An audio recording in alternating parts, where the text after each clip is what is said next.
કોર્પોરેટરના દીકરાની હત્યાના કેસમાં ભાજપના નેતાઓનું મૌન છે। કારેલીબાગ પોલીસ સ્ટેશને લોકો મોટી સંખ્યામાં એકત્રિત થયા। ભાજપના એક પણ નેતા હત્યા મુદ્દે બોલવા તૈયાર જ નથી। મૃતકના પરિવારજનોમાં આક્રોશ છે। શહેર ભાજપ પ્રમુખ વિજય શાહ, ધારાસભ્ય મનીષા વકીલનું મૌન છે તેવા દ્રશ્યો હાલ તો સામે આવી રહ્યા છે। નેતાઓ કંઈ બોલવા માટે તૈયાર જ નથી ને એક બાજુ મૃતકના પરિવારજનોમાં પણ આક્રોશ છે તે જોવા મળી રહ્યો છે। મારો છોકરો જ જોઈએ, મારો છોકરો જ જોઈએ અને એને ફાંસી આલો। મારા છોકરાને કેમ માર્યો અને એને અહીં હાંપી દઉં, એ બાબાને અહીં હાંપી દઉં, અમારા છોકરાઓને હાંપી દઉં તો એને પતાવી દે, તો ફાંસી આપી દે। પોલીસની હાજરીમાં હત્યા થઈ છે। પોલીસે આરોપીને હાથ કડી નહીં લગાવી, 2-3 જણને ચાકુ મારીને આવ્યો છે તોય પોલીસ ગાડી બેહાડી મરી ગયો તોય બિંદાસ પોલીસ ફરે છે।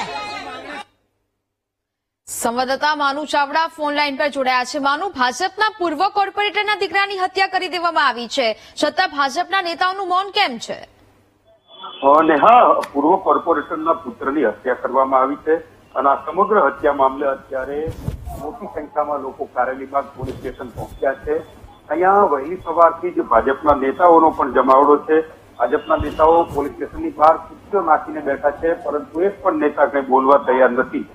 એમનું શાસન છે અને આ જ શાસન વ્યવસ્થાની અંદર સરા જાહેર એસએસજી હોસ્પિટલમાં પૂર્વ કોર્પોરેટરના પુત્રની હત્યા થઈ છે। ત્યારે અત્યારે ભાજપના તમામ નેતાઓ પહોંચ્યા છે, પરંતુ એક પણ નેતા નથી બોલી રહ્યા, કારણ કે જે રીતે હત્યા થઈ છે આજે બાબર પઠાણ જે નામચીન આરોપી છે અને એના દ્વારા હત્યા કરવામાં આવી છે।